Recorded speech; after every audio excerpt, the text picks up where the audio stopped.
ఇక ఏ రోజైతే అత్తారింట్లో అడుగుపెట్టిందో ఆ రోజు నుండి అత్తింటి వేధింపులు స్టార్టయ్యాయి. ఆమె ఇంటి కోడలుగా వచ్చింది అనుకుంది. కాని భర్తతో సహా అత్తమామలందరూ పనిమనిషి అనుకున్నారు. ఇక వాళ్ళు తిన్న తర్వాత మిగిలిందే తినాలి, లేదంటే ఆకలి కడుపుతో పడుకోవాలి. అన్నం మిగలకపోతే మళ్ళీ వండకూడదు, నలుగురిలోకి రాకూడదు, తలమీద నుండి కొంగు తీయకూడదు. ఒకవేళ నోరు తెరిస్తే చాలు ఇష్టమొచ్చినట్టు రక్తం వచ్చేలా కొట్టేవాళ్ళు. కోడలు కాదు కదా, కనీసం మనిషిలా కూడా చూడలేదు అత్తింట్లో. ఓ రోజు బాధలన్నీ తల్లిదండ్రులతో చెప్పుకుంది. కాని ఆ తల్లిదండ్రులు మాత్రం అందరిలాగే పిల్లలు పుడితే అన్నీ సర్దుకుంటాయని చెప్పి సర్ది చెప్పారు. దాంతో తండ్రి మాటలకు గౌరవమిచ్చి అంత నరకం అనుభవిస్తున్నా ఇద్దరు పిల్లలకు జన్మనిచ్చింది. గర్భిణీగా ఉన్న సమయంలో తినడానికి తిండి కూడా పెట్టేవారు కాదు. దాంతో ఆకలికి భరించలేక రొట్టె ముక్కలు దొంగలించి లోదుస్తుల్లో దాచుకొని ఎవ్వరి కంటపడకుండా బాత్రూంలోకి వెళ్లి తినేది. దాంతో ఆ నరకం ఇక అనుభవించలేనని తన చీరని సీలింగ్ ఫ్యాన్కి కట్టి చచ్చిపోవాలనుకుంది. అప్పుడే కిటికీలో నుండి చూస్తున్న తన అత్తని చూసింది.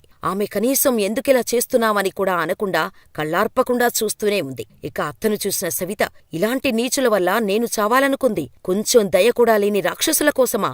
పైగా నేను పోతే నా పిల్లల పరిస్థితి ఏంటి అని ఆలోచించి ఇక నాకోసం కాకపోయినా నా పిల్లల కోసమైనా బ్రతకాలి, బయటకెళ్ళి పాచిపని చేసుకోనైనా సొంతంగా బ్రతుకుతా అని నా పిల్లల్ని పోషించుకుంటా అనుకుని ఆ తర్వాత ఒక్క క్షణం కూడా ఇంకా అక్కడ ఉండకూడదు అనుకుని ఇంట్లో నుండి వెళ్ళిపోయింది.